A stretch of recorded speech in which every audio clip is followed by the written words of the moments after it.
Hello, my dear students. Today we'll be taking our first lecture, which is about future perfect tense. Before we start our lesson today, let's do a quick reminder of the present perfect, okay? So in order to understand how to use the future perfect tense, it helps to know when we use the present perfect. So let's start by briefly reviewing it. We use the present perfect when we want to connect something from the past to the present. This can mean a recent finished action that's important now. For example, I have finished the report. Life experience. For example, we have been to Paris twice. The last thing, a now finished action. For example, he has lived here for 2 years. So, in each case, there is a focus on a completion at this moment. Okay, now let's talk about the future perfect. So, we use the future perfect tense to describe the same sense of completion, but at a moment in the future. For example, I will have finished the report by lunchtime. After our next trip, we will have been to Paris 3 times. Okay? So, how to construct the future perfect? Or what's the form of the future perfect? This tense is relatively easy to construct because it has the same structure for all persons. So in each case, you need to use pronoun or subject plus will plus have plus the past participle of the main verb. For example, you will have studied. Okay, so to create the past participle of a regular verb, you just need to add ed, like studied here.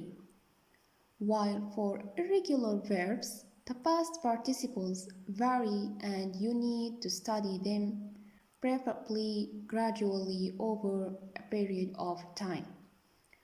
For example, I will have slept 8 hours. The plant will have grown by then. So as you can see here, the past participle of grow is growing, not growed, okay? Now let's move to this table. So as you can see, here is a table with an example of the future perfect tense for each person using the verb to walk. Okay? So let's start with the positive of the future perfect. So the positive of the future perfect is formed by using pronoun or subject plus will plus have plus the past participle of the main verb. For example, you will have walked, they will have walked, and so on. While the negative of the future perfect tense is formed by putting not after the auxiliary will. For example, I will not have worked, you will not have worked. And for the interrogative of the future perfect tense is formed by putting will before the subject or pronoun. For example, will I have worked? Will he have worked? And so on. Remember, will not is sometimes written as the construction won't, okay? Now let's talk about the time expression pi.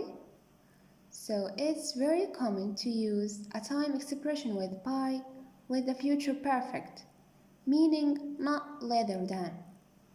Here are some examples. By 5 p.m., the conference will have finished.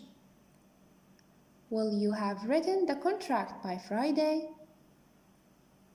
So as a conclude, The future perfect, like all verb tenses in English, is used daily by native speakers both in writing, speaking, informal and formal situations.